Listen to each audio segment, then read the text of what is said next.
Kara mga kasuki, good morning. Luto na itong pork ginamay mga kasuki. Dara mga kasuki. Mao din niya itong gikuan gagabi mga kasuki. Gimarinate na ito daan.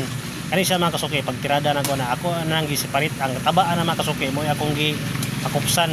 Nagibutang na ko ng marinade na to. Kuman tado cornstarch. Mo na ang pangpalasa mga kasuki.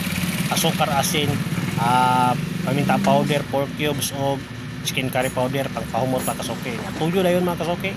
Pagbuka lang po na mga kasuki. Dali na sa mga kasuki, mahumok kay good na siya nga karne mga kasuki.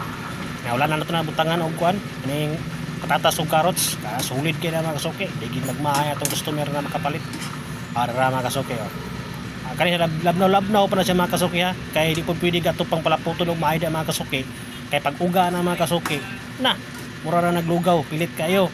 Ara ra niyang tima mga kasuki, basta luto pa kanang ginaluto pa siya. Dapat ingana lang sa kalabnaw mga kasuki. Kaya para pagkabugnaw mga kasuki, tama-tama ra yung kalapot.